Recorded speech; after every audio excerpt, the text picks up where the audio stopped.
Roman Reigns made Bronson Reed feel like a main event star. Fans are being way too harsh on Nikki Bella. Could AJ Lee actually finally be returning to WWE?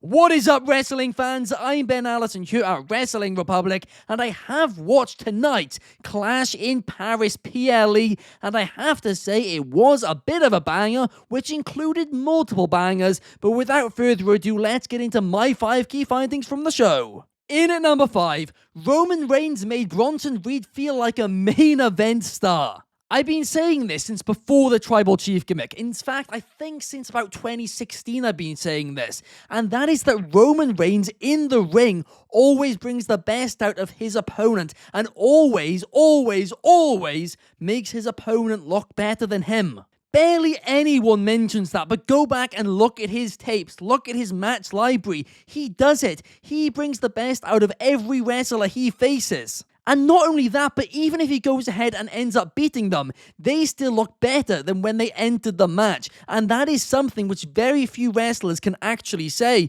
And a reason why I do think you can actually argue that perhaps Roman Reigns is one of the best wrestlers in ring on the planet. And that's a hot take. After the match, of course, the Braun and Braun connection decided to take out Roman Reigns, and he's been sent to a local medical facility, otherwise known as Hollywood, so he probably won't be back until, well, I guess Survivor Series season? In at number 4, fans are being way too harsh on Nikki Bella. Look, was the match between Nikki and Becky Lynch great? No. The chemistry wasn't there, the storytelling in the match wasn't good. I don't think it was a very well-produced match. But fans are still being way too harsh on Nikki for this. Because yes, she had like 2 botches, and one of them was that dropkick, which did look quite bad, right?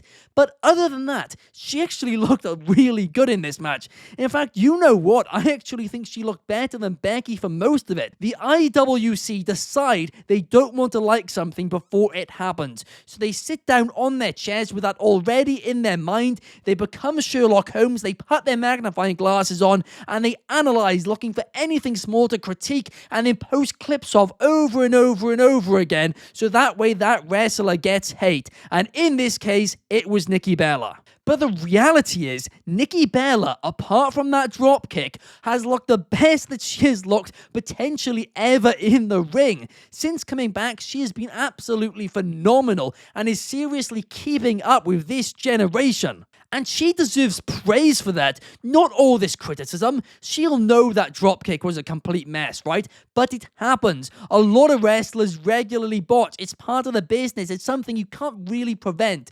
Yes, you can obviously, do certain things better to prevent stuff, but sometimes accidents just happen in life. But the issue with this match overall was not Nikki Bella, it was not Becky Lynch, it was just the fact they lacked chemistry, and like I said, it was a badly produced match. In at number 3, Sheamus vs. Rusev was a 5-star banger. Look, that's an overused term when it comes to Sheamus, I know, but in this case, I really mean that. And as for Rusev, this might have just been the best match of his entire career, or at least that I can remember. And of course, Kobe Galanzowski on the Wrestling Republic star rating system has rated this 5 stars, and honestly, I completely agree. Sheamus continues to prove that he is one of the most underrated wrestlers on this planet, especially in his late 40s too. It is just absolutely incredible how he has improved over time. Especially when there's a match with weapons in and stuff like that, Sheamus is so good at it,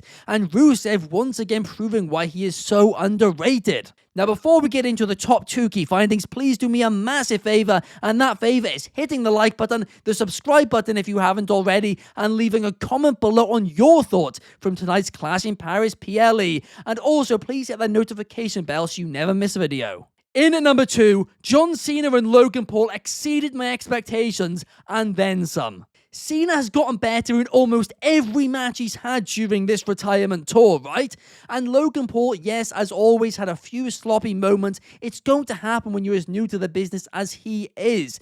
But still, John Cena really helped him out during those few moments, and it ended up being an absolute phenomenal match. Ha ha, pun intended. But if Logan Paul, this Logan Paul faced the John Cena from January, I don't think the match would have been nearly this good, because John Cena then had a lot of ring rust as well, and I do think it could have maybe been the other end of the scale if that was the case. But John Cena, every single match of this retirement tour, is looking better and better in ring, and it does show that ring rust is a real thing. Also, as much as I hate the fact they just abandoned the heel turn suddenly, John Cena does look like he is having a lot of fun right now, and I'm having a lot of fun watching him, and quite frankly, I am just more invested in any of the recent heel stuff, well, compared to any of the recent heel stuff that he has done. And in at number 1, could AJ Lee return to WWE to help CM Punk go against Seth Rollins and Becky Lynch? Now, Becky Lynch helped Seth Rollins retain the World Championship and seemingly joined the Vision. I don't know, but what I do know is CM Punk also has a wife who is a wrestler.